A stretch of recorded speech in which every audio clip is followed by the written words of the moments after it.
আমি জীবনে যা করি, নতুন প্রজেক্ট শেখা, এমনকি ছোট আইডিয়াও সবই আমি সোশ্যাল মিডিয়ায় শেয়ার করি। অনেকে ভাবে এত কিছু প্রকাশ করার দরকার কি, কেউ কেউ সমালোচনা করে। কিন্তু অস্টিন ক্লিওনের লেখা আমার হাতে থাকা বই শো ইউর ওয়ার্ক বই আমাকে বুঝিয়েছে এই শেয়ার করার মধ্যে আছে সাফল্যের চাবিকাঠি। শো ইউর ওয়ার্ক শেখায় আপনার প্রতিভা, আপনার কাজ আর শেখার প্রক্রিয়া কিভাবে সবার সামনে তুলে ধরবে, যাতে সহজে সুযোগ তৈরি হয়, কমিউনিকেশন হয় আর আস্থার জায়গা তৈরি হয়। এই বইটি বলেছে নিজেকে এত জিনিয়াস মনে করার দরকার নেই, বরং আপনি শেয়ার করেন। আপনি যা শেখেন, আপনার শেখাই আসল জিনিস।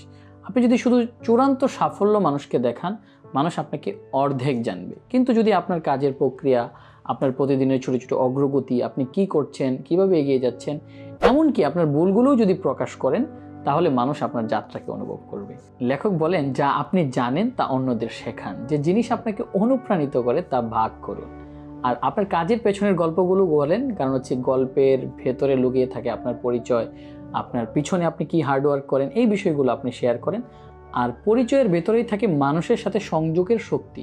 পর্দার আড়ালের দৃশ্য মানুষকে টানে, মানুষ সেই কষ্টগুলো জানতে চায়, দেখতে চায়, শিখতে চায়, কারণ সেটা বাস্তব, কৃত্রিম কোনো কিছু থাকে না। সমালোচনা আসবেই, সমালোচনা থাকবেই, কিন্তু তাতে ভয় পেলে চলবে না, বরং সেটা থেকে শিখে এগিয়ে যেতে হবে। আর সবচেয়ে গুরুত্বপূর্ণ বিষয় হলো ধারাবাহিকতা, কনসিস্টেন্সি। একদিনের সাফল্য নয়, বরং প্রতিদিনের নিয়মিত কাজ, নিয়মিত অংশগ্রহণ এবং নিয়মিত শেয়ারই মানুষের আস্থা ও সম্পর্ক তৈরি করে। আমি যখন কাজ শেয়ার করি, আমার লক্ষ্য শুধু নিজেকে প্রচার করানো। অনেকে ভাবতে পারে যে সেলফ ব্র্যান্ডিং করে নিজেকেই সবচেয়ে বেশি জানায়, বরং আমার কাছে যেটা মনে হয়, আমার শেখা, আমার অনুপ্রেরণা অন্যরও সুযোগ তৈরি করে দিতে পারে, অন্যকেও অনুপ্রাণিত করতে পারে।